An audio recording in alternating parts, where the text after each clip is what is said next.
욥기를 읽어가면서 욥기는 정말 중요하다고 하는 말씀을 계속 드립니다. 영적으로 우리가 조금 이렇게 깨어있을 수 있는 부분들이 있는데 욥기를 읽다 보면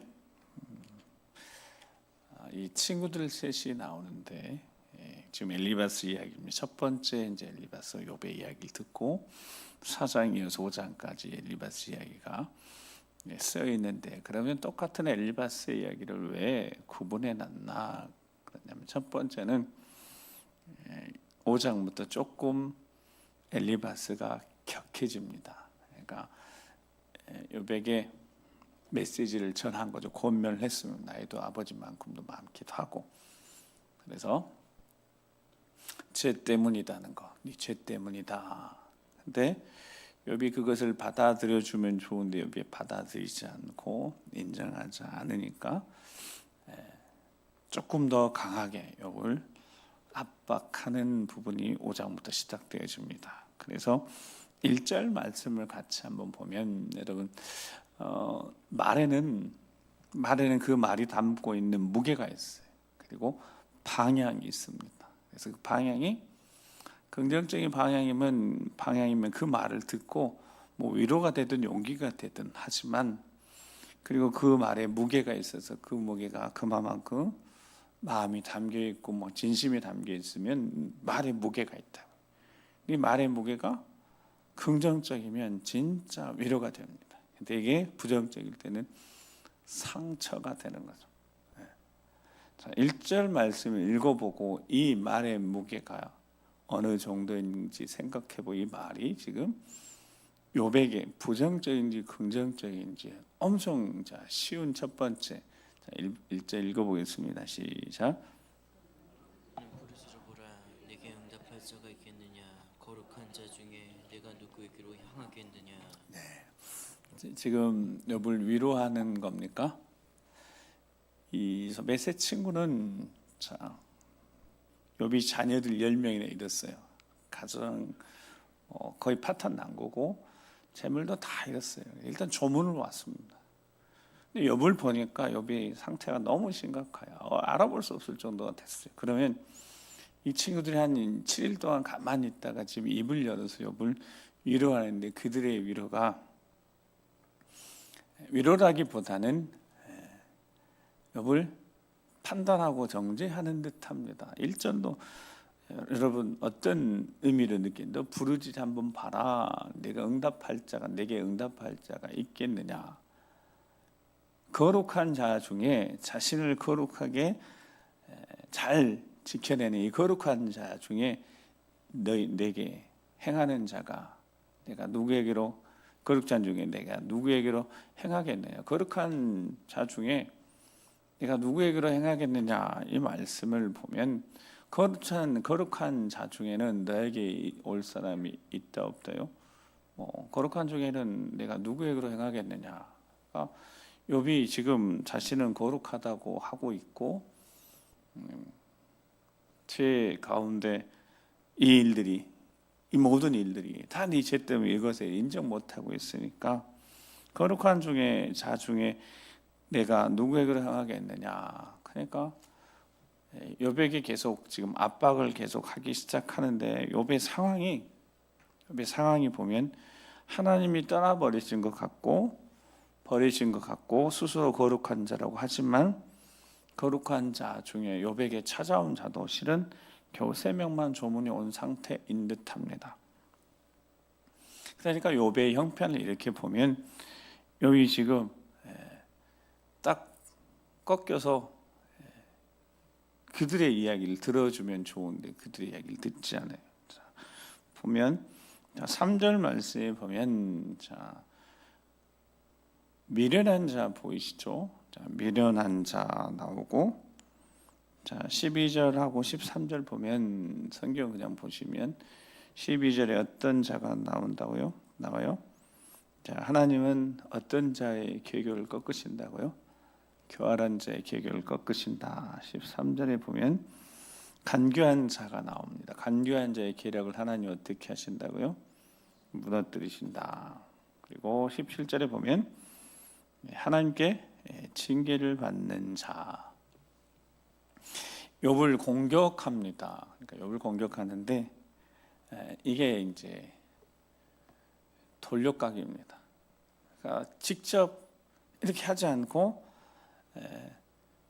돌려서 욥을 뒤통수를 치는 식으로 욥에게 이야기를 하는데, 욥이 지금 이 절망적인 상황 속에서 욥에게 지금 들려주는 메시지가 너 교만하고 너 미련하고 너 지금 교활하고 교묘하고 뭐 이런 식, 너 지금 하나님께 징계를 받은 자라고 이렇게 계속 욥에게 이야기를 하면서 그 이유가 계속 너 죄 때문이야, 지금 이렇게 된 모든 것들이 너 죄 때문이야, 이렇게 지금 이야기를 하고 있습니다.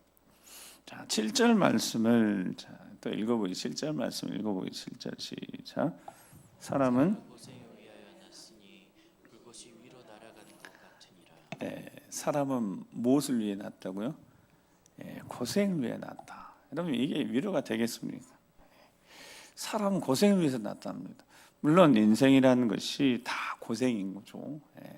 져야 될 짐도 생기는 거고, 결혼하고 뭐 해놓고 우리가 져야 될 짐도 생기는 거고, 그 다음에 결혼은 관계로 맺어지면서 생긴 지워진 짐도 있고, 그래서 수고하고 무거운 짐진 자들아 했을 때 그 짐이 두 가지 의미가 있다. 하나는 짊어져야 되는 짐이 있고, 이제 지워진 짐이 있으니까 그것 때문에 인생에 수고하고 고난이 될 수밖에 없는 거죠. 근데 사람은 고생해야 낫다. 그러니까 너도 지금 이런 고생을 지금 하는 것도 네 인생에 찾아올 수밖에 없는, 피할 수 없는 건데, 이 고생이 결국 너희 죄 때문이라고 지금 엘리바스는 계속 그 이야기를 하고 있는 겁니다.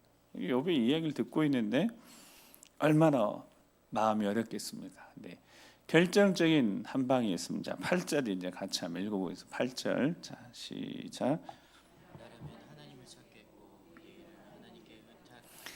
아멘. 자, 엘리바스 이야기는 정말 틀린 말이 하나도 없습니다. 근데 기분 나쁜 거예요. 자, 욥에게 지금 뭐라고 하는 거예요? 일평생을 어쨌든 하나님을 경외하는 삶을 살았고 하나님을 찾는 삶을 살았습니다. 하나님 앞에서 거룩하게 그 누구보다도 그렇게 살았어요. 근데 이가 뭐라고 그래요? 나라면 하나님을 찾겠고 내일을 하나님께 의탁하리라. 그러면 이게 무슨 뜻이에요? 이게 무슨 뜻입니까? 너 지금까지 하나님을 찾는다고 했는데 그거 제대로 찾은 거냐, 이런 식의. 자, 나라면 내일을 하나님 앞에 내가 의탁할 때 너 그러면 하나님 앞에 제대로 네 일을 맡겠느냐? 아니, 그랬다면 하나님 제대로 찾고 하나님 제대로 맡겠다면 이런 결과가 올 수 있느냐라는 거죠. 근데 욥이 이 이야기를 들으면 이제, 자, 말에는 무게가 있다고 그랬어요. 점점 이 압박의 무게는 무거워지고 방향은 계속해서 욥을 공격하는 부정적인 이야기가 계속 들려오는 거죠. 맞는 말인데 받아들이기가 쉽지 않고 기분 나쁜 말, 그거를 원래 공식적으로 그걸 잔소리라고 그런다고요. 맞는 말인데 기분 나쁜. 옆에서 충고해 주는데, 권면해 주는데 기분 나쁜 거예요. 야, 나라면 하나님 찾겠다. 나라면 제대로 하나님 의탁하겠다. 내일 제대로 하나님 앞에 맡기면 될 것을 너 제대로 하나님 찾지 않았고 더 너희를 하나님 앞에 제대로 의탁하고 맡기지 않아서 이렇게 된 거 아니냐고. 9절에 10절 이후에도 하나님께서 헤아릴 수 없는 큰일 행하셨고 기이한 일도 셀 수 없이 행하시는데 비를 땅에 내리시기도 하고 비를 밭에 보내시는 분이 하나님이신데 하나님이 가꾸시는 땅에서 사는 낮은 자들은 하나님 높으시고 구원에 이르게 하시는데, 이렇게 거룩하시고 사랑 많으신 하나님이 이렇게 네 삶에 실패, 아픔을 줬다면, 거기 아까 읽었던 12절, 13절 같이 한번 12절, 13절 자, 읽어보기. 12절, 13절 시작. 꺾으사 그들의 손이 공허하지 못하게 하시며 지혜로운 자가 자기 계략에 빠지게 하시며. 아멘. 자, 그러면 이 이야기가 어느 것 하나 틀린 데가 없어요. 그냥 하나님 교활한 자에 속이려고 하는 자를 그 계교를 하나님이 당연히 꺾으셔야 되죠. 그들의 손이 성공하지 못하게 하셔야 되죠. 게으른 자, 스스로 자기를 지혜롭다고 하는 자의 자기의 계략에 빠지게도 하시고 간교한 자의 계략을 무너뜨리시겠죠. 그건 너무너무 당연한 얘기예요. 근데 그게 지금 누구에게 향하고 있다고요? 요백이 지금 향하고 있다. 요백이 아까 제가 돌려가기 뒤통수 지금 계속 지금 너 봐, 네 삶이 지금 말해주고 있잖아.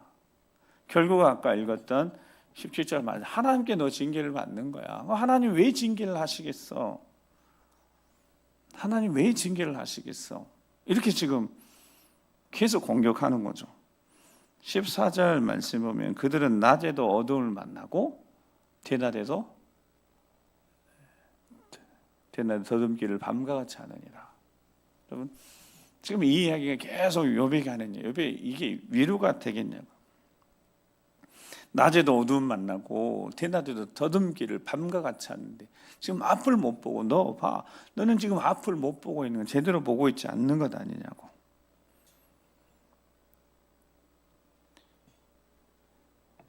15절 말씀 하나님은 가난한 자를 강한 자의 칼과 그 입에서 또한 그들의 소연을 구출하여 주시나니 그러므로 가난한 자가 희망이 있고 악행이 스스로 입을 다무느니라. 자, 중요해요. 자, 16절 다시 한번 읽어봐요. 시작.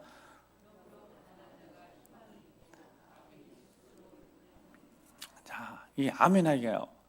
이게 지금 아멘하기가 쉬운 얘기 아니잖아요. 지금 엘리바스가 뭐라고 이야기하는 거죠? 지금 욥이 어떻게 됐어요? 완전히 가난한 자가 됐죠. 그러니까 15절 가난한 자를 강한 자의 칼과 그 입에서 또한 그들의 손을 구출한 하나님은 강한 자의 칼과 입에서 가난한 자를 구출하신답니다. 근데 이제 욥은 완전히 가난해졌어요. 원래 가난한 사람이 아니었잖아요. 16절에 가난한 자 희망이 있대요. 욥 너 희망이 있는 거야. 다 가난해졌으니. 그 악행이 스스로 입을 다무는 거야. 그러니까 지금 욥에게 계속 압박을 하는 거예요. 뭐라고 압박하는 거예요? 입 다물고 너 다신 거룩하다고 하지 말고 다 잃은 너 지금 진짜 희망이 있는 거야. 이렇게 된 게 잘 된 거야. 뭐 이런 식의 메시지예요. 제가 이 욥기를 시작하면서 분명히 그랬어요. 욥의 세 친구들은 맞는 말을 하고 그 뒤에 배후에 사탄이 모든 일 조장해서 계속 공격한다고. 욥을 쓰러뜨려 보려고. 그러니까 비수를 꽂힌 이야기를 계속하는 거예요. 웬만한 소위 요즘 멘탈이 아니면 이게 감당이 안 되는 말들을 막 계속 쏟아붓는 겁니다. 아까 이건 17절에 볼지어다 하나님께 징계를 받는 자에게 복이 있다. 그럼 욥이 이렇게 다 무너졌고 다 잃어버렸고 다 죽었는데 이게 이제 복을 받는 거라고. 그런즉 너는 전능자의 징계를 업신여기지 말라. 하나님이 징계하셨는데 네 죄 때문에 징계하셨는데도 그렇게 거만하게 머리를 들고 있는 것이냐라고 욥을 압박하는 거죠.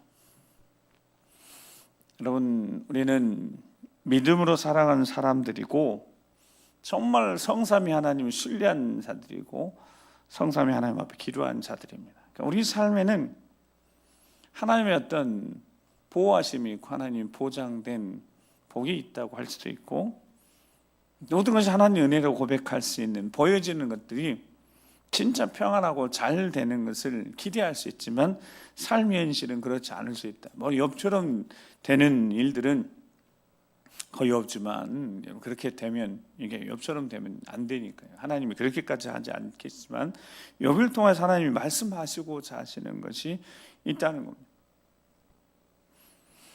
힘없이 연약한 상태였을 때도 욥은 가지고 있는 재산이 있었고 배경이 있었고 뭐 사회적 계층이 따로 있었으니까요. 동방에서 큰 자니까 오늘날 치면 엘리트 계층이었으니까요.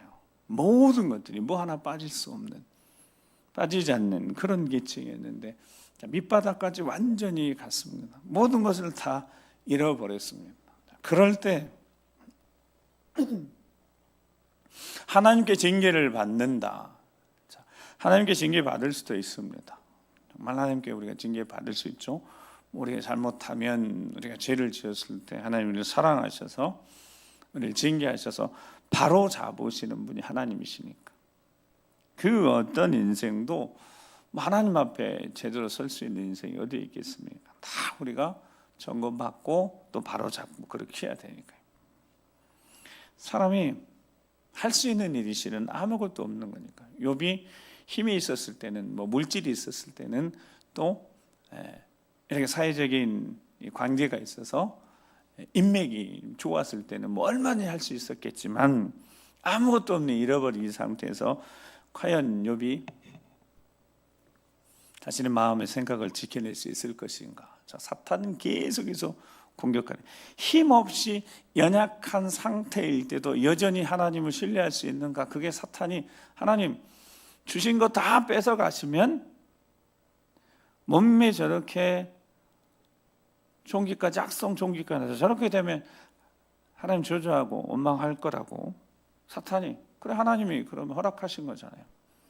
이때 힘없고 연약한 상태, 아무것도 없는 상태도 그 상태에서도 욥이 그 믿음을 지킬 수 있을 것인가? 여러분 지켜봐도 이게 쉬운 일이 아니잖아요. 쉬운 일이 아니지 않습니까? 예수님이 이 땅에 오셔서 하나님의 아들이셨고 하나님이셨고 요한복음 말처럼 태초에 하나님과 함께 계셨고 그 말씀으로 모든 것이 다 만들어졌으니까 그렇게 능력 있는 분이셨습니다. 능력 있는 분, 기적을 행하신 분이었고 눈앞에서 기적을 일으키셨던 분이십니다. 그래서 예수님이 하나님 하늘로부터 내려와고 하나님 아들이시라고 믿는 무리, 따르는 무리가 엄청나게 많았습니다. 3년 동안 제자들 훈련시키셔서 예루살렘 이제 올라가셔서 십자가를 지시는 이 상황 속에서 수많은 사람들이 환영하고 인파가 환영했지만 결국 예수님은 아무것도 능력 행하지 않으시고 자신의 길을 끝까지 걸어가시면서 희생양이 돼 하나님의 어린 양이 되셨습니다. 양들이 마지막 죽으면서도 수요일날 종종 했잖아요. 양은 죽으면서 전혀 소리 내지 않는, 목을 이렇게 따면 그러고 그냥 이렇게 죽어버린. 반대 돼지는 온 동네 방내죠. 소리 다 내잖아요. 근데 양은 그렇게 희생당하는, 뭔가 자신이 희생당하는 걸 아는 것처럼 그냥 조용히 힘없이 그렇게 희생을 당하는 거죠. 예수님이 그러셨습니다. 정말 능력을 가지고 계신 분이셨지만 자기를 목숨을 내어주시러 하나님 어린 양으로 오셨기 때문에 결국은 십자가를 지시는데 정말 힘없는, 너무 평범한 연약한 모습 그대로 십자가를 지셨죠. 그 모습 그대로 똑같은 인생들, 아무것도 정말 예수님은 할 수 없는 그런 연약한 모습으로 십자가에 제물 되셨습니다. 그때 사람들이 생각하길 징벌을 받아서 그가 지은 죄 때문에 마치 질고를 지고 십자가를 지시는 것처럼 생각했다는 거예요. 그래서 이사야 선지자가 이사야 53장 4절 말씀에 보면 그는 실로 우리의 질고를 지시고 우리의 슬픔을 당하였거든. 그분이 우리의 질고, 우리 인생의 짐, 우리 인생이 당해야 될 이런 슬픔들, 근데 그 슬픔을 예수님이 대신 짊어지시고 인생의 고통, 아픔, 슬픔 다 짊어지셨는데 우리가 생각을 어떻게 생각한다고요? 그는 징벌을 받아서 하나님께 맞으며 고난을 당한다 하였노라. 아무런 힘 없이 그냥 당하시는 그 예수님이 죄인처럼 마치 당신의 죄로 십자가에 못 박혀 달리는 것처럼. 근데 성경은 정확히 우리에게 말씀합니다. 뭐라고 말씀합니까? 그는 징벌받 하나님께 맞으며 고난을 당한다 했지만 5절에 그가 찔림은 누구 때문이라고요? 자, 5절부터 6절 같이 한번 읽어보겠습니다. 시작. 그가 찔림은 우리의 허물 때문이요 그가 상함은 우리의 죄악 때문이라. 그가 징계를 받음으로 우리는 평안을 누리고 그가 채찍에 맞음으로 우리는 나음을 받았도다. 우리는 다 양 같아서 그릇 행하여 각기 제 길로 갔거늘 여호와께서 우리 모두의 죄악을 그에게 담당시키셨도다. 아멘. 예수님이 찔리시고 가시관에 머리 찔리시고 채찍질 당하시고 징계를 받으시 이 모든 과정에 아무런 능력 행하지 않고 그냥 다 그 모든 것들을 받아들이셨던 것은 예수님이 희생양이셨기 때문에 그렇다는 겁니다. 우리를 위해서였기 때문에, 우리 죄를 위해서, 우리 허물 때문에, 죄악 때문에, 그래서 우리가 하나님과 평화를 누리게 되었고 나음과 고침을 받게 되었는데, 이사야 선지자는 영적 통찰을 가지고 예수님에 대해서 이야기를 하시면서 힘없는 정말 연약한 그 상태로 십자가를 온전히 지셨던 이 예수님에 대한 이야기를 미리 들려주면서, 그렇게 힘없이 연약한 상태로 이 땅에 오셨던 예수님, 이 땅에 오신 예수님이 그렇게 오신 이유는 우리의 연약함, 부족함, 어리석은, 또는 죄악됨, 이 모든 인생의 삶의 가장 밑바닥까지 찾아오신 이유는 그런 우리를 사랑하신다는 그 놀라운 사랑을 보여주시려고 사랑하셨다는 겁니다. 아무것도 할 수 없는 인생, 그 인생들을 위해서 찾아오셔서 가장 크고 능력이 있는 그 이름, 예수 그리스도 이름 주시려고. 우리는 여전히 아무것도 할 수 없지만, 여러분 예수 믿는다고 해서 특별한 능력이 생기는 것도 아니고 여전히 우리는 아무것도 할 수 없습니다. 우리가 할 수 있는 것이 뭐가 있겠습니까? 그러니까 사탄이 우리를 끊임없이 속이는 거죠. 실제이기도 하고 우리는 아무것도 할 수 없는 인생들인데 그 인생들에게 사탄이 계속해서 유혹하는 거죠. 아무것도 아니라고. 근데 결코 우리는 아무것도 아닌 건 맞지만 우리가 아무것도 아니라고 해서 아무것도 할 수 없는 것도 아닙니다. 그냥 역설인 거죠. 뭐. 하나님이 하시고자 하시면 아무것도 아닌 우리가 하나님 일을 할 수 있는 사람들이니까요. 아무 능력이 없는 건 맞지만 하나님의 능력이, 하나님의 영광이 함께하는 대단한 하나님 일들을 또 해낼 수 있는 이들이 우리니까요. 사탄은 맞는 말을 하는 거예요. 여러분, 사탄이 속일 때 맞는 말 한다니까요. 너 아무것도 아니잖아. 너 아무것도 못하잖아. 맞아요. 아무 능력이 없잖아. 맞아요. 그래서 늘 우리 듣지 않습니까? 고린도후서 4장 7절에 이런 질그릇에 보배를 담았으니까, 예수 그리스도가 담겨 있으니까, 이는 심히 큰 능력은 우리에게 있지 않고 하나님께 있음을 드러나게 하려고, 하나님의 영광이 드러나게 하시려고, 하나님이 하셨다라고 고백하게 하시려고. 그건 내가 했다고 하면 그때부터 교만해서 하나님 교만한 자는 물리치시니까 끝까지 우리가 겸손하길 원하시니까요. 사탄이 아무것도 할 수 없는 인생들을 찾아와서 유혹하는데, 어떻게 유혹하는지 예수님이 마태복음 4장에 시험을 받으시는 장면 속에서 말씀해 주시는데, 마태복음 4장 3절 4절 말씀에 우리 같이 한번 읽어보겠습니다. 시작. 시험하자가 예수께 나와서 이르되 내가 만일 하나님의 아들이거든 이 돌들로 떡덩이가 되게 하라. 예수께서 대답하여 이르시되 기록되었을 때 사람이 떡으로만 살 것이 아니요 하나님의 입으로부터 나오는 모든 말씀으로 살 것이라 하였느니라 하시니. 아멘. 사탄이 시험하는 자가, 유혹하는 자가 예수님 찾아왔을 때 예수님 상태가 40일 동안 줄이신 상태에서 심히 쇠약해진 상태에 찾아왔을 때, 사탄이 만일 하나님의 아들이거든, 네가 하나님의 아들이 맞다면 이 돌로 떡덩이가 되게 하라라고 유혹을 합니다. 예수님이 돌을 떡으로 당연히 만드실 수 있으시죠. 근데 그렇게 하지 않으시고 뭐라고 말씀하셨다고요?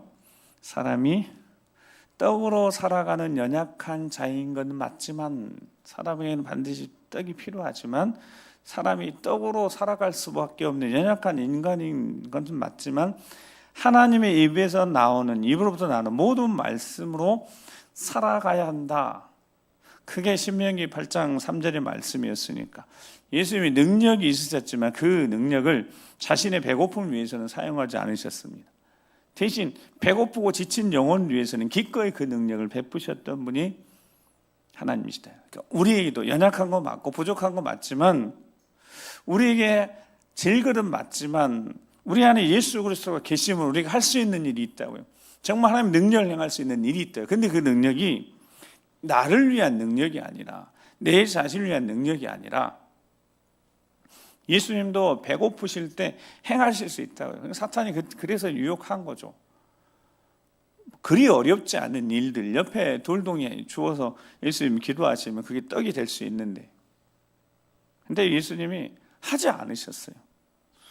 능력이 있어요. 능력을 자기 자신을 위해서 사용하시는 분이 아니셨으니까. 오실 때부터 그분은 자신을 내어주시려고 위해서 오셨고, 자신의 삶을 다 사용하시는데, 자신을 위해서가 아니라 자신을 위해서는 머리 둘 곳조차 없는, 여우도 굴이 있고 새들도 다 둥지 있고 뭐 그 누구도 잠시라도 쉬어갈 수 있는, 깃들일 수 있는 곳이 있지만 예수님은 머리 둘 곳이 없다고 그러셨습니다. 즉 자기 인생을 다 주시기 위해서 오셨으니까. 우리에게도 능력이 분명히 있으면, 연약하고 어리석고 때는 부족해도 우리에게는 예수 그리스도의 이름 능력이 있지 않습니까? 그 능력이, 근데 그 능력도 우리가 우리 자신을 위해 사용하면, 우리 욕심을 위해 사용하면 그 하나님 이용하는 거잖아요. 우리도 우리에게 주신 하나님의 능력을 가지고 누군가를 위해서 기도하는, 정말 불쌍한 이들을 위해서 기도하는, 그렇지만 그 불쌍한 이들에게 생생되면 안 되는 거니까요. 마가복음 6장 33절에 보면 예수께서 나오사 큰 무리를 모시고 그 먹자 없는 양 같음으로 인하여 어떻게 여기사? 불쌍히 여기사 여러 가지로 가르치셨다. 그리고 그 뒤에 오병의 기적이 나옵니다. 근데 이들이 계속 말씀을 주셨다고. 여러분, 생애의 말을 가르치셨어요. 그런데 이제 이들이 보니까 지쳐요. 먹을 거 없어서 지치는 거예요. 그러니까 예수님이 떡 주십니다. 자, 예수님 인용하실 때 뭐라고 하셨다고? 사람이 떡으로만 사는 것이 아니다. 하나님 입으로부터 나는 말씀으로 산다. 이게 영적인 원리라면 예수님은 지금 무리들에게 가르치셨다고 말씀을 주셨잖아요. 그러면 말씀을 주셨으면 그걸 끝나야죠. 근데 그들이 배고프고 힘들어하니까 뭘 주셨다고요? 떡을 주셨다고요. 그러니까 떡이 정말 중요한 겁니다. 그렇잖아요. 우리 인생에 떡이 없으면 어떻게 해요? 광야에 만나가 없으면 죽는 겁니다.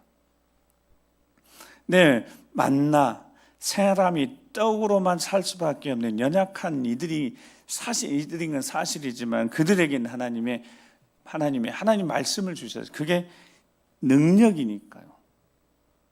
그게 능력을 주셨다는 말씀이에요. 능력.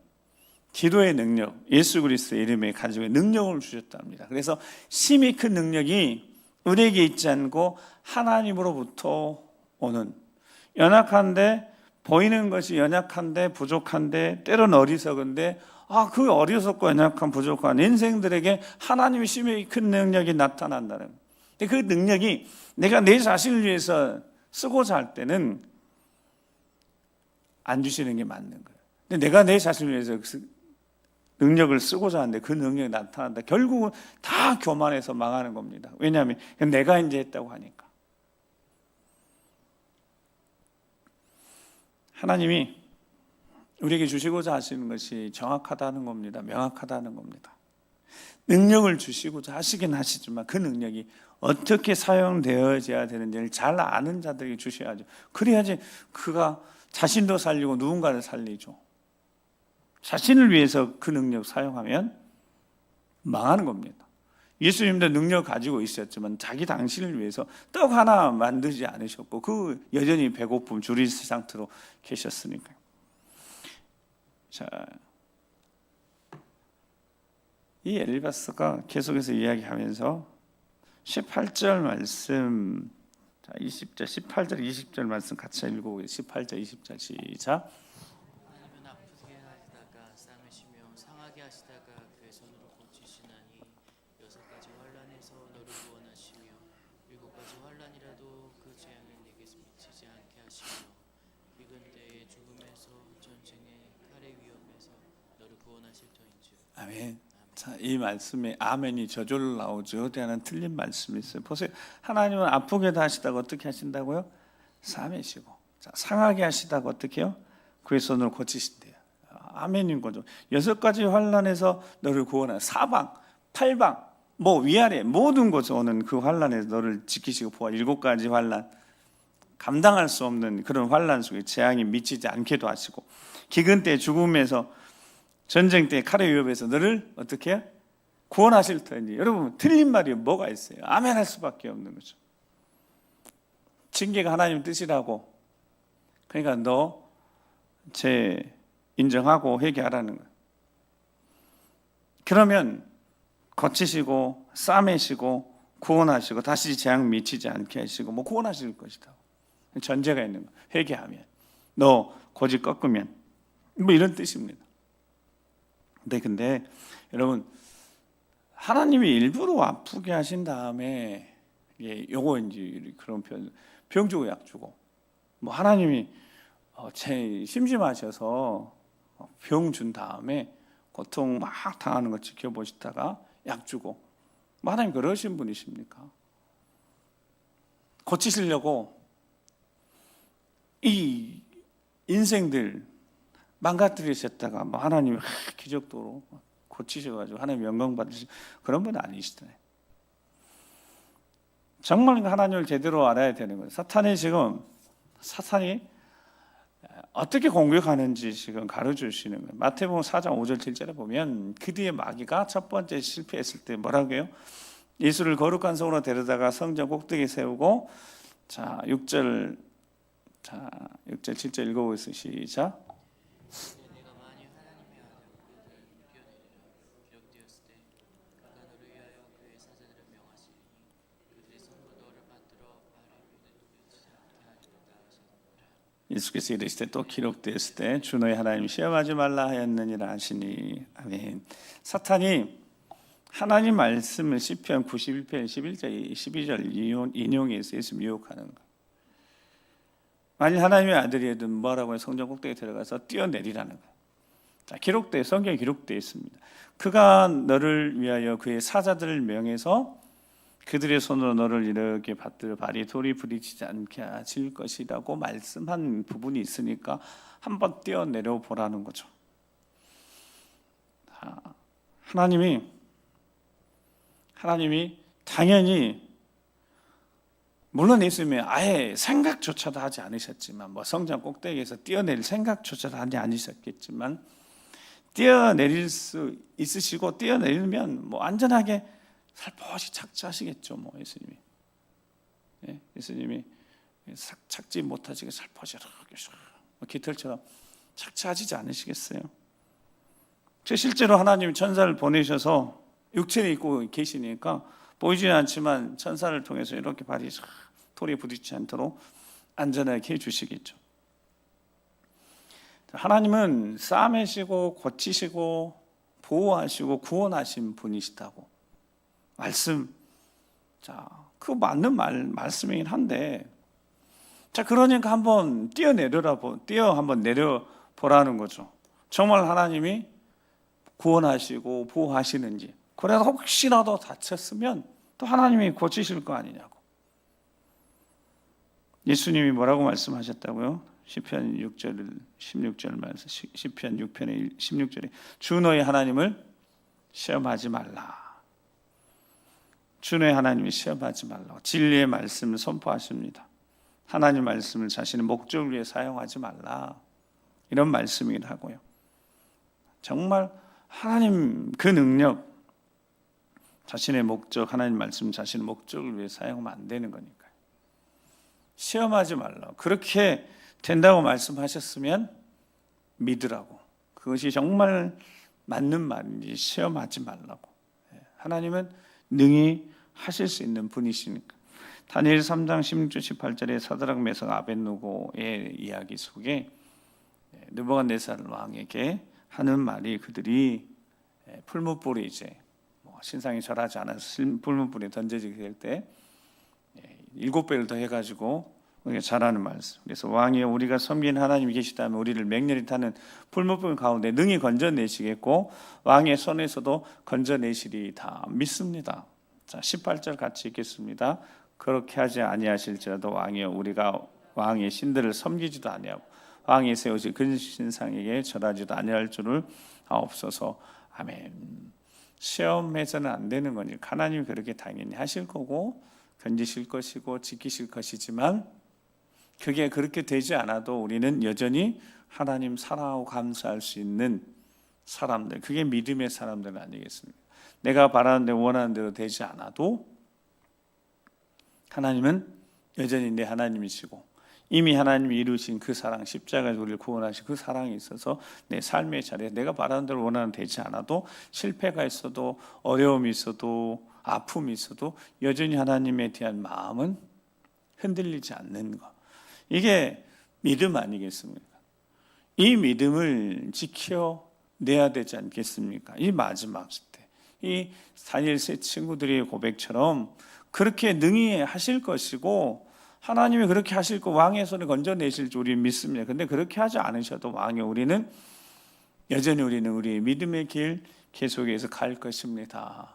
왜냐하면 이 우리 삶에 경험되어지는 삶에 나타나는 이 모습이 하나님의 신실하심을 훼손시키지도 않고, 우리가 하나님 앞에 받은 은혜가 없어지지도 않고, 우리는 그 은혜로 살아가는 자들이에요.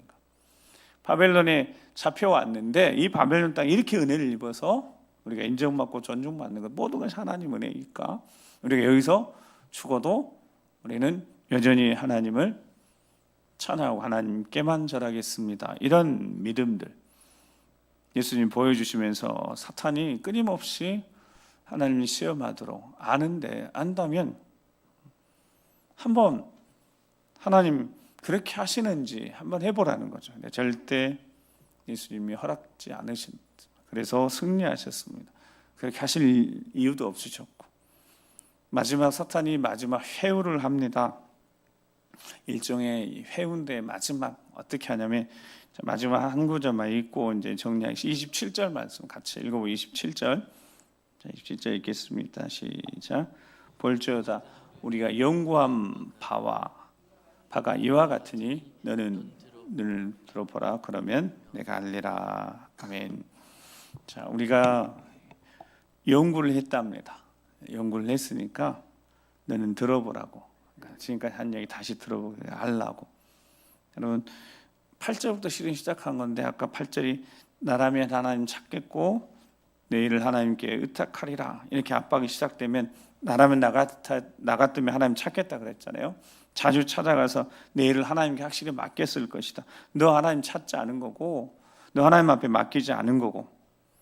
그렇게 했을 때 욥이 쉽지 않은 이 마음들 지키는 게 쉽지 않았는데, 이제 마지막 한방, 자, 우리가 연구한 바에 의하면, 우리가 조사한 바에 의하면, 우리가 이것이 연구하고 조사한 것이 확실하니까 거절하지 말고 그냥 들어보라고 마지막 압박하는 겁니다. 고개 빳빳하게 들지 말고 그냥 인정하라는 거예요.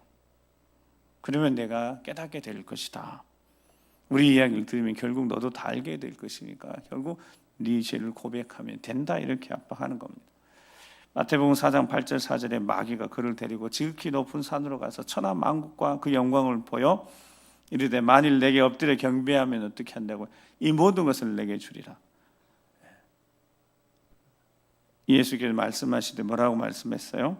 사탄아 물러가라, 기록되었을 때 주 너희 하나님께 경배하고 다만 그를 섬기라 하였느니라. 그래서 예수님이 마지막 이 세 번째 시험에 이 시험한 자의 실체를 이야기하면 사탄아 물러가라고. 이미 천지 만물을 창조하신 예수님이신데 그를 제일 높은 산에 데려가서 절하라는 거죠. 경배하라는 거죠. 그럼 이 모든 것을 줄 것이라고. 사탄아 물러가라고 선포합니다. 주 너희 하나님께 경배하고 다만 그를 섬기라. 압박해서 만일 하나님이 주신 은혜의 삶을 우리가 살아가고 있는데 그 삶이 철저하게 하나님으로부터 왔다는 확실한 우리 믿음을 가지고 다른 곳이 아니라 하나님 앞에 우리가 엎드려야 되니까, 오직 하나님께만 경배해야 되니까요. 철저하게 예수님이 가르쳐 주신 대로 그 실체가 드러났으니까 유혹하는 자, 시험하는 자, 결국은 사탄의 실체는 하나님 앞에 무릎 꿇는 우리를 주일날 말씀드린 건 좁은 길을 끝까지 걷는 우리를 어떻게 해서 그 길에서 벗어나게 하려고 하냐. 할 수만 있으면 능력을 행해서라도 기적을 행해서라도 믿는 자를 유혹해서 넘어뜨리려고 하는, 그래서 그 기적을 보고 경배하게 만드는, 그게 요한계시록에 나오는 말씀이고 마지막 때 말씀. 그러나 우리는 한 가지 확실한 것, 그냥 한 가지입니다. 사도행전 4장 12절 말씀 이제 마지막 읽고 기도하겠습니다. 사도행전 4장 12절 시작. 다른 이로서는 구원을 받을 수 없나니 천하 사람 중에 구원을 받을 만한 다른 이름을 우리에게 주신 일이 없음이라 하였더라. 아멘. 다시 한번 읽겠습니다. 시작.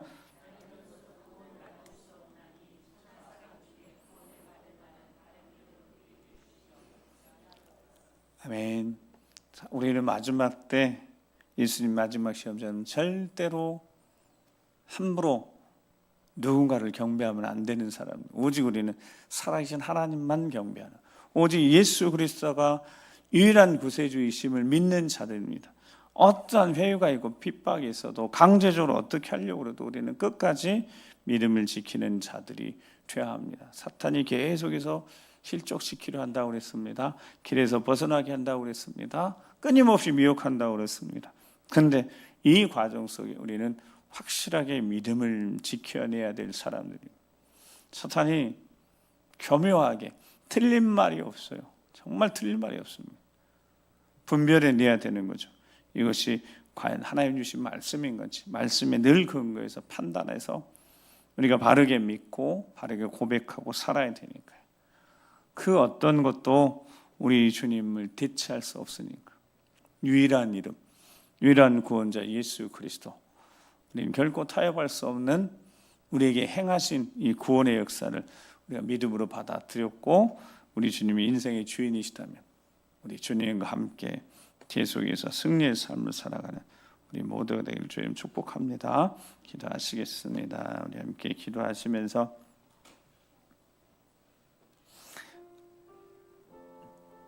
다른 이로서는 구원을 받을 수 없나니 천하 사람 중에 구원을 받을 만한 다른 이름을, 구원을 받을 만한 다른 이름 우리에게 주신 일이 없다고 철저하게 분명하게 확실하게 말씀해 주셨으니까요.